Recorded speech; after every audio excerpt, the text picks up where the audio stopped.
স্বামী ট্রাম্পকে সার্বক্ষণিক সময় দিতে পারবেন না এই মর্মে একটি চুক্তি করেছেন সাবেক মার্কিন ফার্স্ট লেডি মেলানিয়া ট্রাম্প। চুক্তি অনুযায়ী ডোনাল্ড ট্রাম্প ফের প্রেসিডেন্ট হলে ফার্স্ট লেডি হিসেবে দিনরাত ২৪ ঘণ্টা দায়িত্ব পালনে অপারগতা প্রকাশ করেছেন শ্রী মেলানিয়া। এমন খবর দিয়েছে এনডিটিভি অনলাইন। অর্থাৎ ৭৮ বছর বয়সী ট্রাম্প যদি আবারও হোয়াইট হাউসের চাবি পান, তাহলে তার স্ত্রী মেলানিয়াকে খুব বেশি সক্রিয় দেখা যাবে না। আগে ভাগেই জানিয়ে দিয়েছেন স্বামী ট্রাম্পকে সার্বক্ষণিক সময় দিতে পারবেন না তিনি। মূলত ছেলে ব্যারন ট্রাম্পকে বেশি সময় দিতে চান বলেই মেলানিয়া এমন চুক্তি করেছেন বলে জানা গেছে।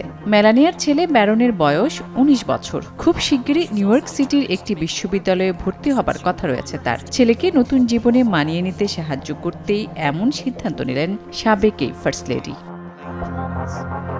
আগামী ৫ নভেম্বর যুক্তরাষ্ট্রের প্রেসিডেন্ট নির্বাচনে লড়বেন বর্তমান প্রেসিডেন্ট জো বাইডেন এবং সাবেক প্রেসিডেন্ট ডোনাল্ড ট্রাম্প। এই নির্বাচনের মাস ছয়েক বাকি থাকলেও ভোটার টানতে এখনই ব্যস্ত সময় পার করছেন এই দুই প্রার্থী। গেল ২৭ জুন প্রথম প্রেসিডেন্সিয়াল ডিবেটে বাইডেনকে হারানোর পর ট্রাম্পের জয়ের সম্ভাবনা আরও জোরদার হয়েছে বলে মনে করা হচ্ছে। বিভিন্ন জরিপেও এগিয়ে রাখা হচ্ছে ট্রাম্পকে। এই পরিস্থিতিতে সাবেক মার্কিন প্রেসিডেন্ট ডোনাল্ড ট্রাম্পের সঙ্গে চুক্তি করেছেন খোদ তার স্ত্রী মেলানিয়া ট্রাম্প।